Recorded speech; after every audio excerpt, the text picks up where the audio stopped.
हर film शुरू होने से पहले आपने डिस्क्लेमर जरूर पढ़ा होगा। All characters appearing in this film are fictitious. Any resemblance to real persons living और डेड इज प्योरली कोइंसिडेंटल। यह फिल्म काल्पनिक घटनाओं पर आधारित है। इस फिल्म की शूटिंग के दौरान किसी भी जानवर को नुकसान नहीं पहुंचाया गया है।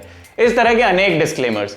लेकिन जितना सीरियसली हम सिगरेट के डिब्बे पर लिखी वार्निंग्स को लेते हैं, बस उतना ही अटेंशन इन डिस्क्लेमर्स को भी मिलता है।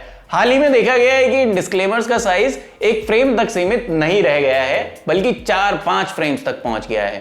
पद्मावत, उड़ता पंजाब जैसी फिल्में एक अच्छा उदाहरण है। जब फिल्म देखने वाली जनता को ही इसमें कोई इंटरेस्ट नहीं है, फिर इन डिस्क्लेमर्स की क्या जरूरत।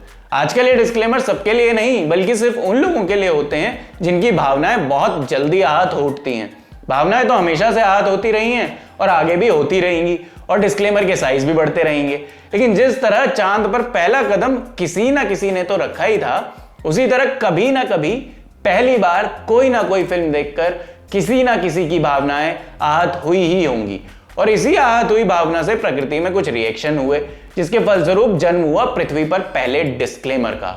आज बात करेंगे इसी डिस्क्लेमर की। पहले डिस्क्लेमर की कहानी शुरू होती है रूस के किसान परिवार में जन्म लेने वाले ग्रिगोरी रास्पुतिन से। रास्पुतिन को किसानी रास नहीं आई। वो सब कुछ छोड़कर एक साधु की तरह जिंदगी जीने लगे। उनकी कही हुई बातें सच होने लगी। धीरे धीरे लोगों के बीच रास्पुतिन चर्चा का विषय बनने लगे। लोग उनकी कही हर बात पर विश्वास करने लगे। कोई बात चलनी शुरू होती है तो उसके साथ और भी बातें जुड़ने लगती हैं। इसी तरह लोग ये भी मानने लगे कि रास्पुतिन सम्मोहन यानी हिप्नोटाइज करना भी जानते हैं। प्रजा से होते हुए यह बात अब जा पहुंची राजा तक। साल 1906 रूस के आखिरी शाही परिवार की रानी थी अलेक्जेंड्रा।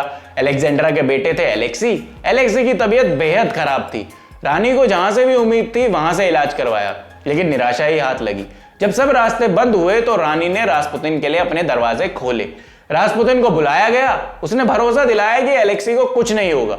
देखते ही देखते राजकुमार की हालत सुधरने लगी, और यहीं से रास्पुतिन जी का मुरीद पूरा शाही परिवार होने लगा। हर फैसला रास्पुतिन से पूछकर ही लिया जाने लगा। रास्पुतिन की कहानी में अब तक सब कुछ बढ़िया चल रहा है, लेकिन ऐसी कहानी में भावना के आहत होने का तो स्कोप है ही नहीं। तो कहानी में थोड़ा ट्विस्ट लाते हैं। 1914 यानी प्रथम विश्व युद्ध का साल। कहा जाता है कि रूस ने यह विश्व युद्ध रास्पुतिन के कहने पर ही लड़ा था। एक तरफ सब रास्पुतिन के मुरीद हुए जा रहे थे, वहीं दूसरी तरफ उनके और अलेक्जेंड्रा के शारीरिक संबंधों के किस्से शुरू होने लगे थे। इस बारे में कभी कोई सबूत सामने नहीं आया, लेकिन एक तरफ युद्ध में रूस हार रहा था और दूसरी तरफ रास्पुतिन अलेक्जेंड्रा के किस्से थे।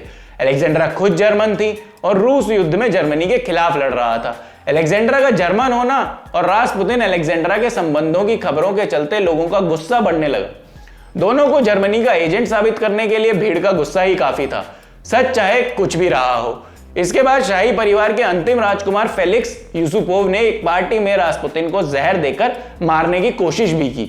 जहर का असर नहीं हुआ तो फेलिक्स ने रास्पुतिन को पेट में गोलियां मारी। रास्पुतिन जमीन पर गिर गया, लेकिन कुछ देर में वो फिर उठ खड़ा हुआ। इसके बाद वहां मौजूद लोगों ने उसे खूब पीटा। इन सब के बाद उसे एक कपड़े में लपेटकर नदी में फेंक दिया गया। माना जाता है कि न गोलियों से न लोगों की पिटाई से रास्पुतिन की मौत हुई पानी में डूबने से। ये कंटेंट बिल्कुल परफेक्ट है एक जबरदस्त ट्विस्ट एंड टर्न से भरी मूवी बनाने के लिए। MGM यानी मेट्रो गोल्डविन मायर एक अमेरिका बेस्ड प्रोडक्शन और डिस्ट्रीब्यूशन कंपनी है। इसी के प्रोडक्शन में बनी film Rasputin and the empress. यह फिल्म रास्पुतिन के जीवन पर आधारित थी। इसी फिल्म में दिखाया गया था कि रास्पुतिन ने यूसुपोव की पत्नी आयरिन का बलात्कार किया था। इसी से आहत होकर यूसुपोव ने कोर्ट में एक दावा ठोका। जूरी ने फिल्म को 2 बार देखा और फैसला सुनाया कि इससे आयरिन और यूसुपोव की भावनाएं आहत हुई हैं। MGM को सजा के तौर पर यूसुपोव को भारी हर्जाना भी देना पड़ा था। विकिपीडिया पर मौजूद जानकारी के मुताबिक एक जज ने कहा था कि MGM का केस मजबूत होता अगर वो फिल्म की शुरुआत में यह मेंशन कर देते कि फिल्म का उद्देश्य वास्तविक लोगों या घटनाओं का सटीक चित्रण नहीं था। इसके बाद से ही कई प्रोड्यूसर और स्टूडियोज ने फिल्म से पहले डिस्क्लेमर देना शुरू कर दिया था। डिस्क्लेमर की यह कहानी भी यही बताती है।